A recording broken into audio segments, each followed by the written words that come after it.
नमस्कार दोस्तों, आप सभी का एक बार फिर से स्वागत है जेके आईटीआई मंत्रा के ऑफिशियल यूट्यूब चैनल में। यदि आप चैनल पर पहली बार आए हैं तो इसे सब्सक्राइब जरूर कर लीजिए। आईटीआई आधारित नॉन टेक्निकल पार्ट्स आपको यहाँ सॉल्यूशन मिलते हैं, उसकी कंप्लीट स्टडी इस चैनल के माध्यम से आपको करवाई जाती है। आज की इस वीडियो में हम बात करने वाले हैं DRDO, ISRO, DMRC, UPPCL, UP army एल-TG2 जितने भी कंपटीशन एग्जाम होते हैं, यदि इनमें रीजनिंग सब्जेक्ट रखा हुआ है जैसा कि डीआरडीओ एंड यूपीपीसीएल दोनों में है, तो आप वीडियो को लास्ट तक जरूर देखें।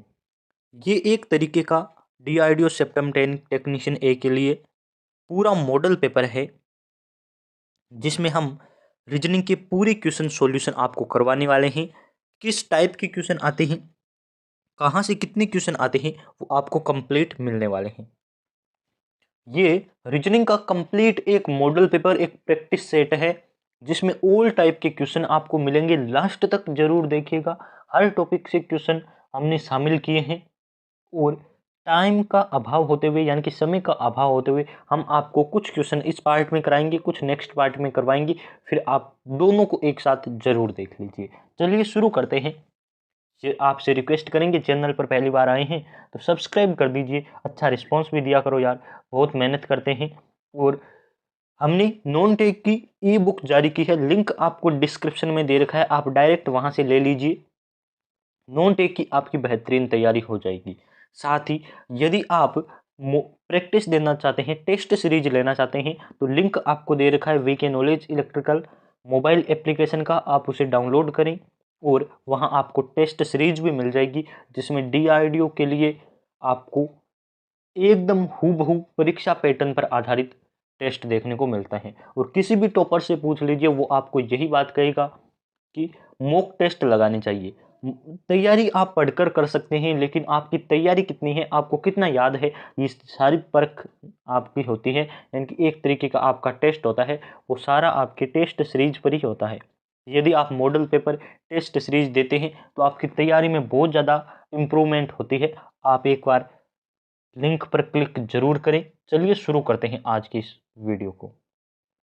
पहला क्वेश्चन आपकी स्क्रीन पर है। क्वेश्चन देखिए क्या कह रहा है।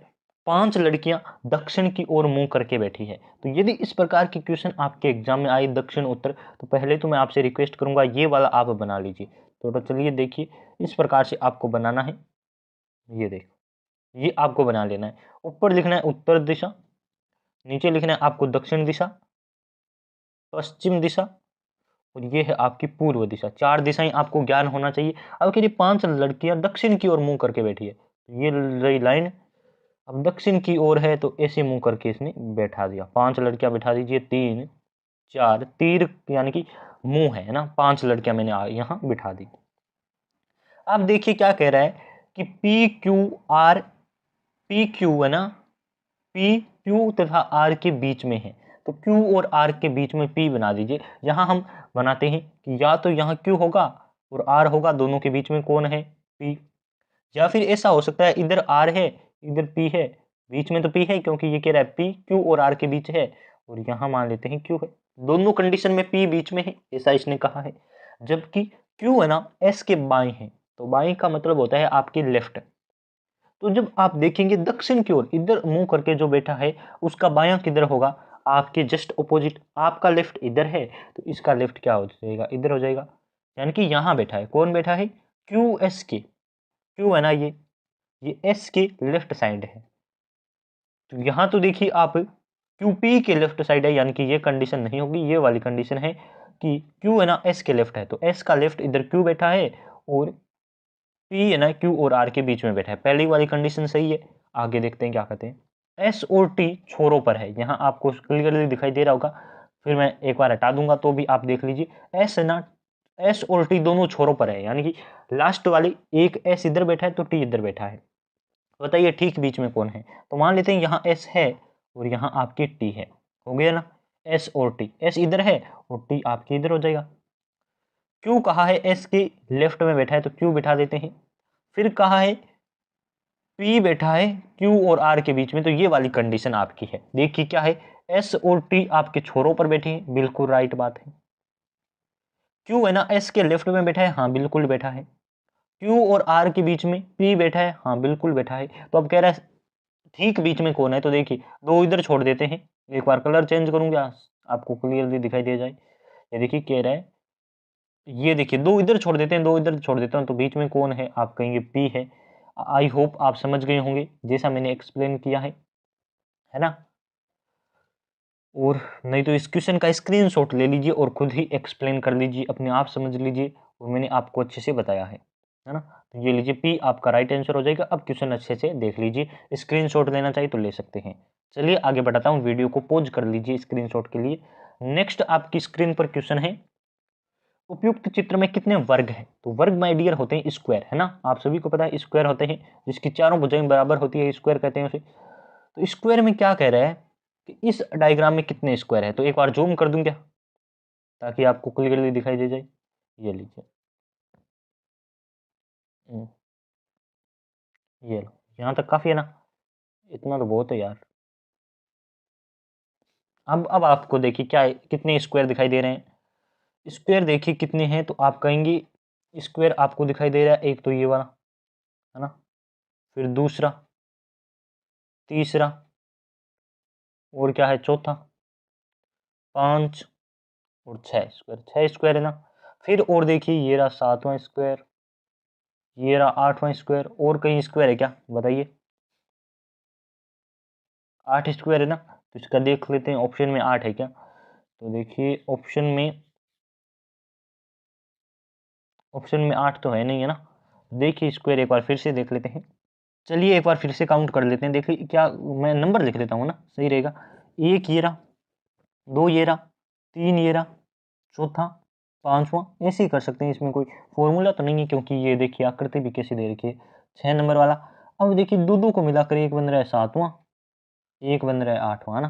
अब उसके बाद क्या बन रहा है, ये एक और 9वां ना, टोटल 9 है मेरे अकॉर्डिंग, 9 इसमें दे रखे हैं। और आप भी देख लीजिए 9 आपको वर्ग इसमें, यानी कि वर्ग यानी कि स्क्वायर, स्क्वायर कितने दिखाई दे रहे हैं, तो हम कहेंगे 9 हमें स्क्वायर दिखाई दे रहे हैं, तो ऑप्शन नंबर डी की तरफ जाएंगे। चलिए नेक्स्ट क्वेश्चन की ओर बढ़ते हैं। स्क्रीन देखिए, स्क्रीन पर क्वेश्चन आपके सामने है, दिए गए कुल वृत्तों की संख्या ज्ञात करें। तो कुल वृत्तों की संख्या मैं आपको बता दूं किस प्रकार से आप ज्ञात कर सकते हैं।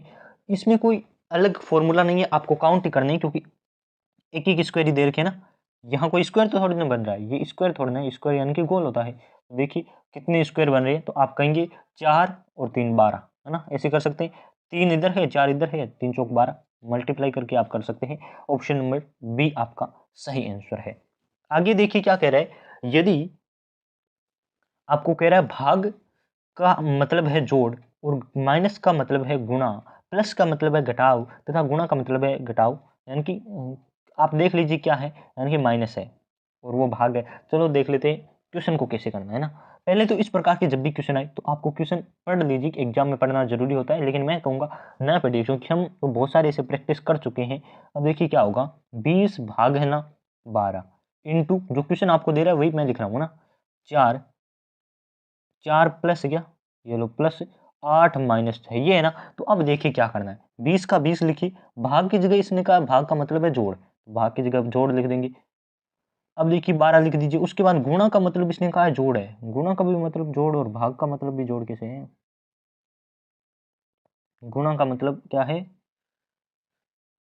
गुणा का अर्थ यहाँ दे रखा है, गुणा का अर्थ है माइनस, ये लो गुणा का मतलब माइनस कर दिया। 4 प्लस का मतलब क्या है, प्लस का अर्थ है भाग, प्लस का मतलब क्या है भाग, तो 8, और माइनस का मतलब इसने क्या दे रखा है, माइनस का अर्थ है गुणा, तो माइनस का अर्थ है गुणा इंटू 6। अब देखिए आपकी ये इक्वेशन आपको सोल्व करनी है, बोर्ड मास नियम के अनुसार पहले होता है आपकी, बोर्ड मास नियम लिख दूं क्या, और आई होप आप सभी को बोर्ड मास का नियम भी पता है, लिखने की आवश्यकता तो है ही नहीं है ना। ये लिखिए बोर्ड मास, बोर्ड मास नियम क्या कहता है, पहले ब्रैकेट, फिर आपकी डिवाइड करना है ना, तो डिवाइड कहाँ होगा, ये एक जोड़ा है, फिर ये है, तो ये देखिए यहाँ आपके डिवाइड होगा, तो 4/8 यानी कि 1/2 हो जाएगा। मैं एक बार इसे नेक्स्ट पेज पर लिखकर आपको एक्सप्लेन करता हूँ ना, ये देखिए यहाँ कर देता हूँ एक्सप्लेन, पूरा इक्वेशन लिख लूँ उसके बाद आपको एक्सप्लेन कर दूँ। अब देखिए ये आपकी इक्वेशन है, मैंने यहाँ लिख ली है। पहले हम इसे सोल्व करेंगे क्योंकि बोर्ड मास नियम कहता है भाग लिखो। तो 1/2 हो जाएगा, 4/8 करेंगे तो क्या हो जाएगा 1/2 होगा ना, तो ये 1/2 है आपका। यहाँ तक आपको किसी को कन्फ्यूजन नहीं, मैं मिटा के 1/2 लिख देता हूँ। ये लो, टाइम का भी अभाव है और आपको भी थोड़ा समझना चाहिए, वो तो क्या है ना 1/2। अब 1/2 है। अब देखिए उसके बाद क्या होता है, बोर्ड मास नियम फिर से लिख लीजिए आप, बोर्ड मास तो ब्रेक, अब डिवाइड हो गया, अब मल्टीप्लाई होगा, तो मल्टीप्लाई यहाँ करनी है हमें क्योंकि मल्टीप्लाई का निशान यहाँ है, 2 से कटेगा, ये हो जाएगा 3। अब 3 है, उसके बाद देखिए क्या कहता है, ऐड करो यानी कि जोड़ो। जोड़ कहाँ है, यहाँ है, तो आप यहाँ जोड़ेंगे 32 आएगा, 32। अब बचा आपके माइनस का निशान इंटू 3, तो 32 में से 3 घटा दीजिए माय डियर, आपका आंसर आ जाएगा ना। ये लीजिए ऑप्शन की तरफ जाते ही 29 नंबर ऑप्शन कहाँ दे रखा है, 32 - 3 यानी कि 29 आप कर सकते हैं, किसी को कोई प्रॉब्लम होगी नहीं।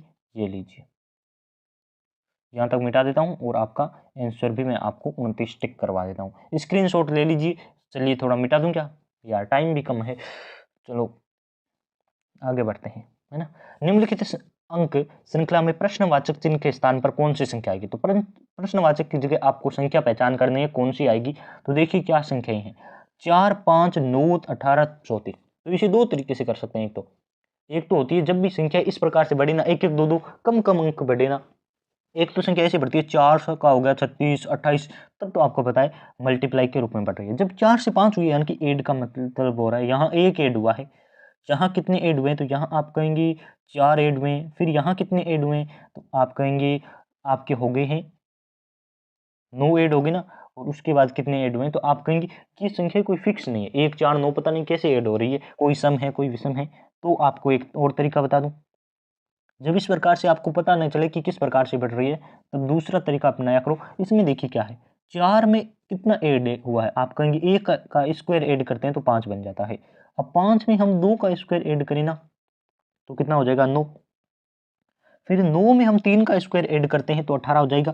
3 का स्क्वायर होता है 9 और 9 9 18, है ना। अब आप समझ गए होंगे, सब इंटेलिजेंट हो यार, समझ आते हो एक बार में, है ना।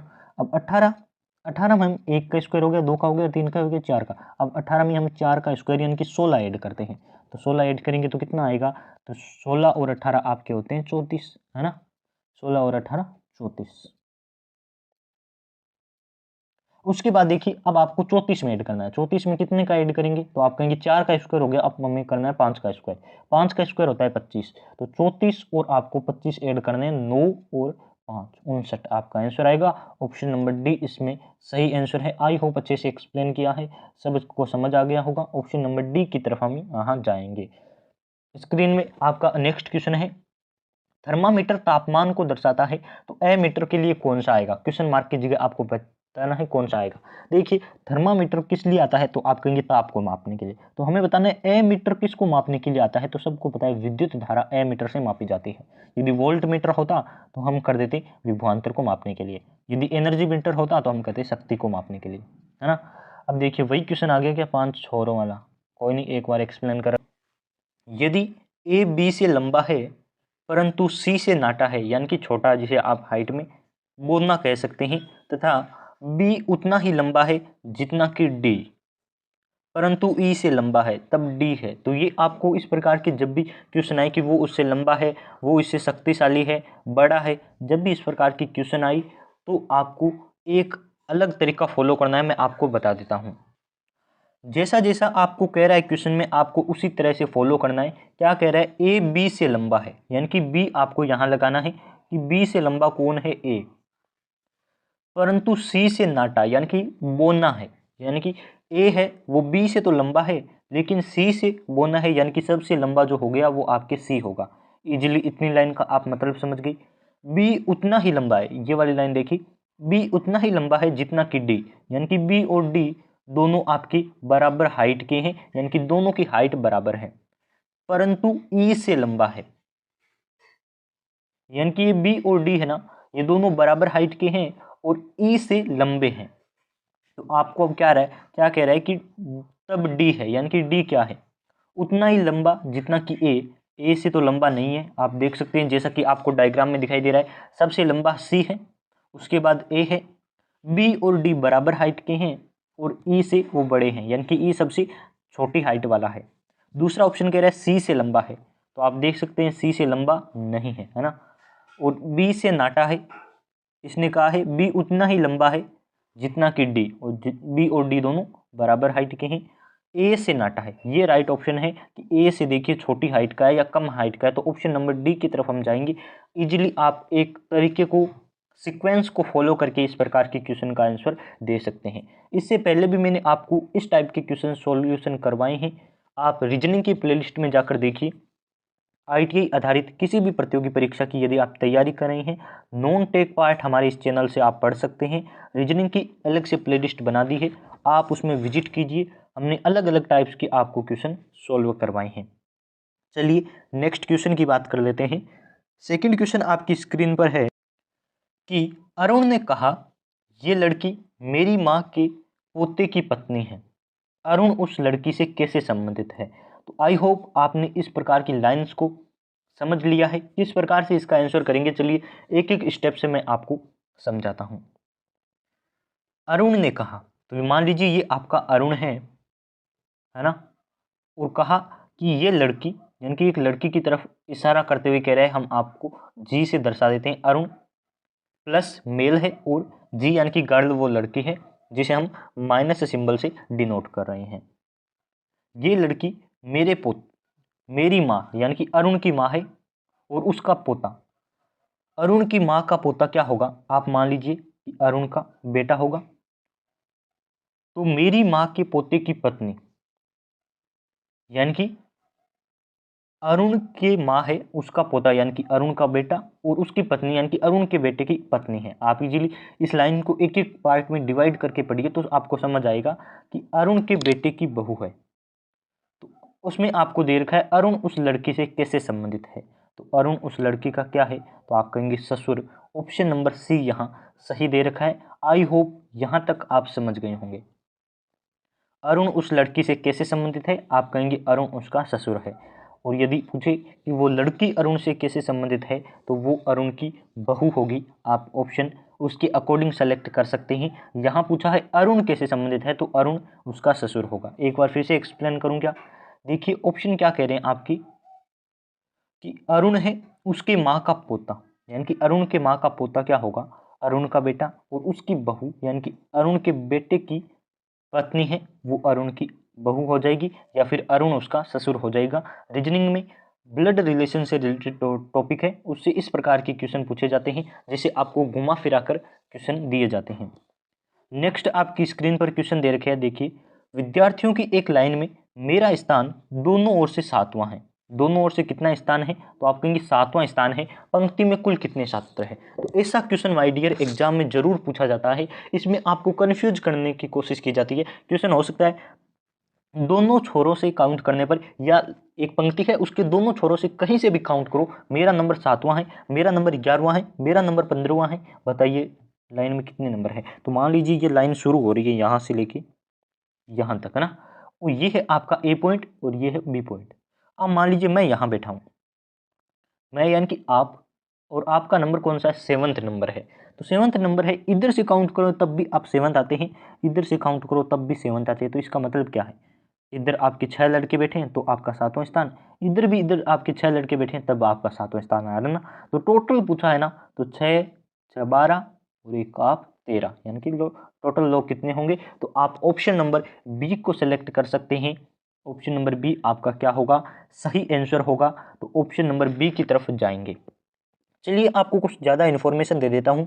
यदि आप भी चाहते हैं DRDO सेप्टेम्बर 10 में सफलता पाना, यदि आप भी चाहते हैं DRDO में टेक्नीशियन की जॉब, तो वीके नॉलेज इलेक्ट्रिकल लेकर आया है आपके लिए DRDO एग्जाम पैटर्न पर आधारित, हूबहू पेपर पर आधारित टेस्ट सीरीज, जिसमें आपको अनेक टेस्ट मिलेंगे।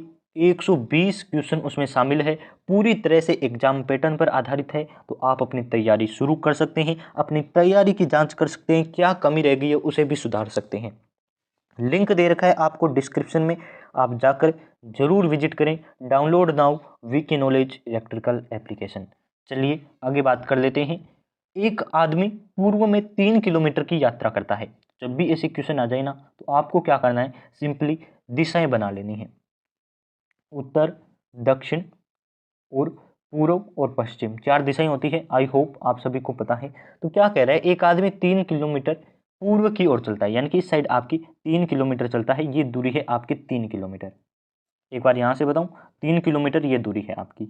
उसके बाद क्या कहता है कि वह दक्षिण की ओर मुड़ जाता है, तो दक्षिण आपकी नीचे की ओर है, यानी कि आपको इस लाइन को नीचे की ओर ऐसे घुमा लेना है। ये होगी 3 किलोमीटर और फिर दक्षिण की ओर मुड़ जाता है और 4 किलोमीटर चलता है।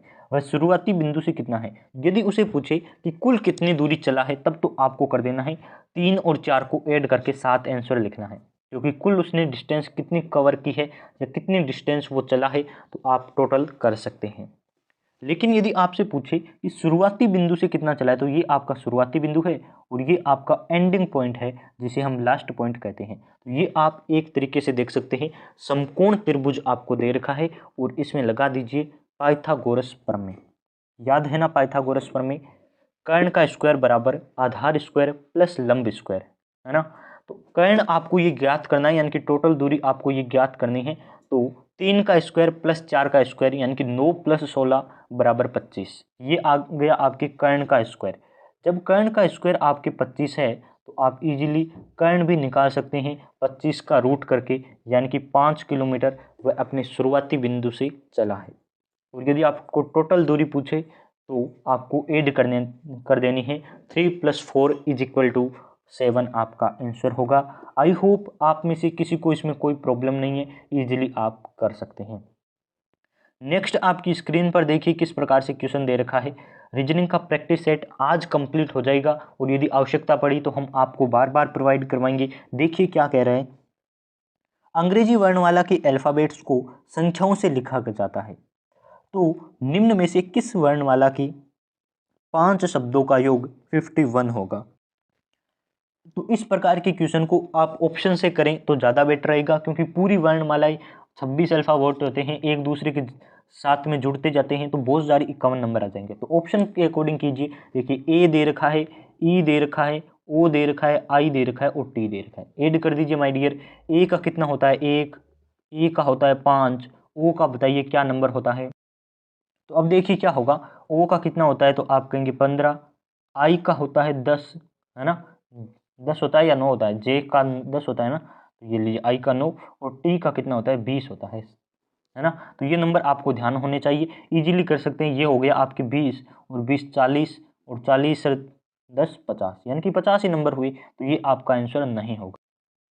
तो आप यहाँ तक काउंट कर सकते हैं। अब अगली की कर लेते हैं, यहाँ तक आपके 51 नहीं हुआ और टोटल आपको करना था 51, है ना। छोटी मोटी गलतियाँ हो जाए तो आप भी सुधार लिया करो। अब देखिए आगे वाला ऑप्शन क्या कह रहा है, ए आई ओ ई जे। तो मैं जानता हूँ ए का मतलब होता है 1, आई का मतलब होता है 9, ओ का मतलब होता है 15, ई का होता है 5 और जे का मेरे होता है 10, है ना। हमारे जे की ITI मंत्रा का जे होता है 10। ओके, तो देखिए आगे क्या है, ये हो गया 20, ये हो गया 30 और ये हो गया आपकी 40। तो अभी तक 40 हुआ, यानी कि ये भी आपका आंसर नहीं होगा। इजीली यहाँ ऐसे ऐसे करते जाइए, आपका आंसर आ जाएगा माय डियर बहुत ही कम समय में, वरना तो बहुत लंबी इसकी प्रॉब्लम होती है इस प्रकार के क्वेश्चन में। आगे देखिए क्या है, AOUEH। अब देखिए ए का 1 होता है, ये आपके होता है 15, 1 और 15 जोड़ दीजिए। उसके बाद यू का आपके कितना होता है, जब टी का आपके 20 होता है तो यू का 21, है ना, और ई का 5 और एच का बताइए कितना होता है, तो ई कर दीजिए आपकी 8, है ना। तो क्या हो गया 15 5 20, 20 से 20 40 और 40 से 10 आपके 50 हुई, यहाँ तक भी 50 हुई। तो अब आपको चेक करने की आवश्यकता नहीं है, ऑप्शन नंबर डी ही इसका राइट आंसर होगा। चलिए मैं आपको चेक करके भी बता दूं, ऑप्शन नंबर डी इसका आंसर है, यहाँ तक समझ लीजिए। उसके बाद देखिए लास्ट वाले को हम चेक करते हैं ना। अब देखिए ए का क्या बना, तो ए का 1, आई का आपकी क्या बनेगा, तो आप कहेंगे 9, बार बार यार 10 लिख देता हूँ 9। उसके बाद ओ का कितना बनेगा, आप कहेंगे 15, ई का 5 और यू का आपकी बनेगा 21, है ना। अब देखिए क्या होगा, ये हो गया 20, 9 और 21 हो गए 30, यानी कि 50 और 51। ऑप्शन नंबर डी आपका सही आंसर है। इस प्रकार के क्वेश्चन को आप इसी तरीके से जल्दी सॉल्व कर सकते हैं। चलिए नेक्स्ट क्वेश्चन की ओर बढ़ते हैं। यदि अभी तक वीडियो को लाइक नहीं किया है तो लाइक जरूर कर दीजिए यार, बहुत ज़्यादा मेहनत करते हैं। अब देखिए एक निश्चित कूट भाषा में क्लोक को इस प्रकार से लिखा है, तो रमेश के पहले और आखिरी अंक को आपको बताना है। मैं आपको पहला और आखिरी नहीं टोटल अंक बताने वाला हूँ। इजीली देखिए क्या हुआ कि आपके लिखा हुआ है क्लोक, और क्लॉक को इसने कैसे लिखा है, KCOLC, है ना। तो ये पहले कर दिया, उसके बाद ये यानी कि उल्टा लिखा है। क्लॉक की जो स्पेलिंग है उसे एकदम उल्टी करके लिखी है। तो हम भी रमेश को इसी प्रकार से लिखेंगे। रमेश आपकी क्या है, तो हम H से शुरू करेंगे, HSEMRA।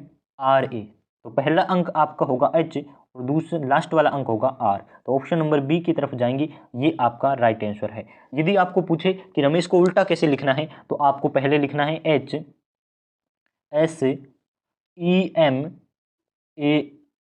है ना। ऐसे आपको लिखकर राइट आंसर भी करना है। एग्जाम में ये वाला क्वेश्चन ज़्यादा पूछा जाता है, इस प्रकार के क्वेश्चन नहीं पूछे जाते। अब देखिए आगे कौन सा क्वेश्चन है। नेक्स्ट आपका क्वेश्चन कह रहा है मेटाफोर को इस प्रकार से लिखा है, तो नॉर्मल को कैसे लिखेंगे। तो आपको वही तरीका फॉलो करना है। कैसे लिखा है मेटाफोर को, मेटा आपके इस प्रकार से और फोर, मेटाफोर। तो अब देखिए मेटाफोर में इसने लिखा है EMEATHPRO,